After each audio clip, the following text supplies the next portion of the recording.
This is Miss B Reads to You, where I read from a selection of the classics. Feel free to comment below with suggestions for future reading. Don't forget to like, comment, and subscribe in order to hear more. Volume 3, Chapter 3. Convinced as Elizabeth now was that Miss Bingley's dislike of her had originated in jealousy, she could not help feeling how very unwelcome her appearance at Pemberley must be to her, and was curious to know with how much civility on that lady's side the acquaintance would now be renewed. On reaching the house, they were shown through the hall into the saloon, whose northern aspect rendered it delightful for the summer. Its windows opening to the ground admitted a most refreshing view of the high woody hills behind the house and of the beautiful oaks and Spanish chestnuts which were scattered over the intermediate lawn. In this room they were received by Miss Darcy, who was sitting there with Mrs. Hurst and Miss Bingley, and the lady with whom she lived in London. Georgiana's reception of them was very civil, but attended with all that embarrassment which, though proceeding from shyness and the fear of doing wrong, would easily give to those who felt themselves inferior the belief of her being proud and reserved. Mrs. Gardiner and her niece, however, did her justice and pitied her. By Mrs. Hurst and Miss Bingley they were noticed only by a curtsy, and on their being seated, a pause, awkward as such pauses must always be, succeeded for a few moments.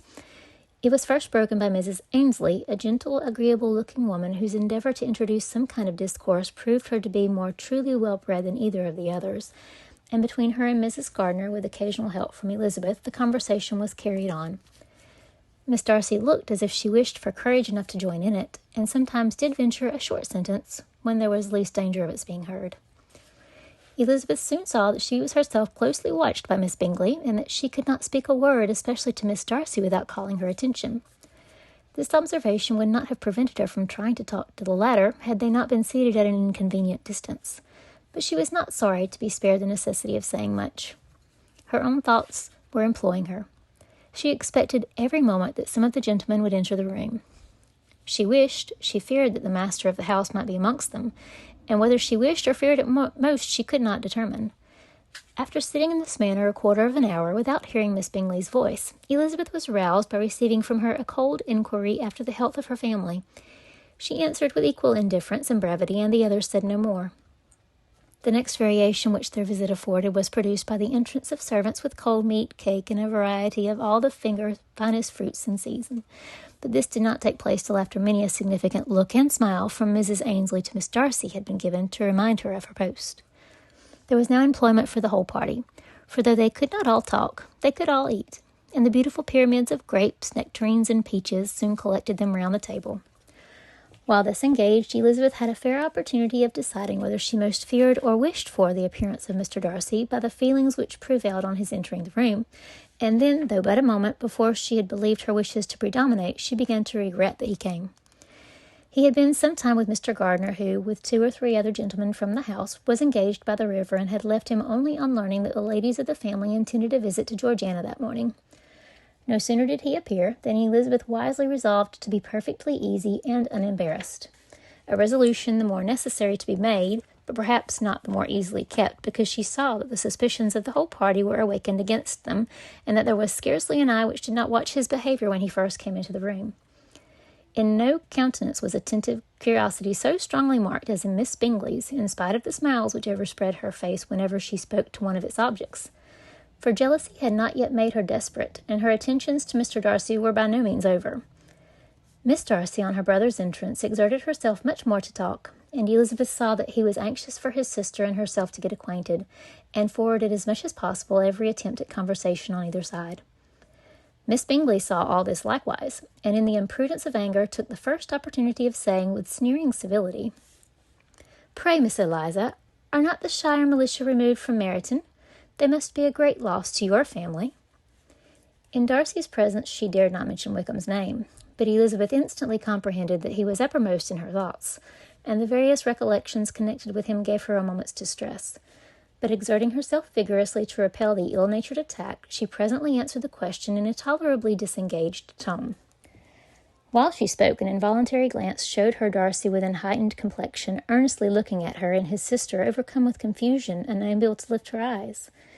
Had Miss Bingley known what pain she was then giving her beloved friend, she undoubtedly would have refrained from the hint, but she had merely intended to discompose Elizabeth by bringing forward the idea of a man to whom she believed her partial, to make her betray a sensibility which might injure her in Darcy's opinion, and perhaps to remind the latter of all the follies and absurdities by which some part of her family were connected with that corps.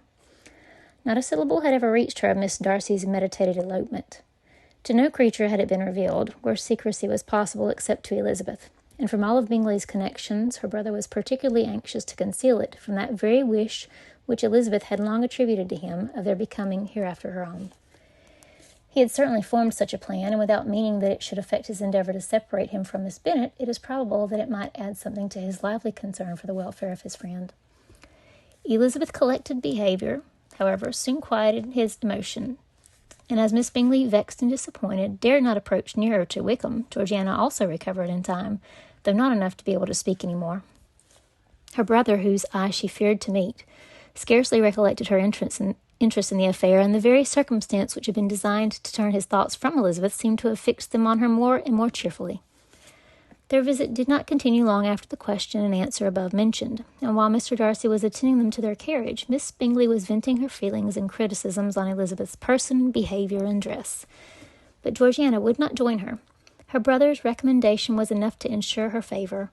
His judgment could not err, and he had spoken in such terms of Elizabeth as to leave Georgiana without the power of finding her otherwise than lovely and amiable. When Darcy returned to the saloon, Miss Bingley could not help repeating to him some part of what she had been saying to his sister. "How very ill Miss Eliza Bennet looks this morning, Mr. Darcy," she cried. "I never in my life saw anyone so much altered as she is since the winter. She has grown so brown and coarse. Louisa and I were agreeing that we should not have known her again." However little Mr. Darcy might have liked such an address, he contented himself with coolly replying that he perceived no other alteration than her being rather tanned, no miraculous consequence of travelling in the summer. "For my own part," she rejoined, "I must confess that I never could see any beauty in her. Her face is too thin, her complexion has no brilliancy, and her features are not at all handsome. Her nose wants character, there is nothing marked in its lines. Her teeth are tolerable, but not out of the common way, and as for her eyes, which have sometimes been called so fine, I could never see anything extraordinary in them. They have a sharp, shrewish look, which I do not like at all, and in her air altogether there is a self-sufficiency without fashion, which is intolerable." Persuaded as Miss Bingley was that Darcy admired Elizabeth, this was not the best method of recommending herself. But angry people are not always wise, and in seeing him at last look somewhat nettled, she had all the success she expected. He was resolutely silent, however, and from a determination of making him speak, she continued, "I remember when we first knew her in Hertfordshire, how amazed we all were to find that she was a reputed beauty, and I particularly recollect your saying one night, after they had been dining at Netherfield, 'She a beauty.' I should as soon call her mother a wit. But afterwards she seemed to improve on you, and I believe you thought her rather pretty at one time." "Yes," replied Darcy, who could not contain himself longer, "but that was only when I first knew her, for it is many months since I have considered her as one of the most handsomest women of my acquaintance." He then went away, and Miss Bingley was left to all the satisfaction of having forced him to say what gave no one any pain but herself. Mrs. Gardiner and Elizabeth talked of all that had occurred during their visit as they returned, except what had particularly interested them both. The looks and behaviour of everybody they had seen were discussed, except of the person who had mostly engaged their attention.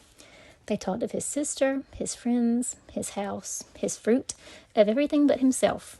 Yet Elizabeth was longing to know what Mrs. Gardiner thought of him, and Mrs. Gardiner would have been highly gratified by her niece's beginning the subject.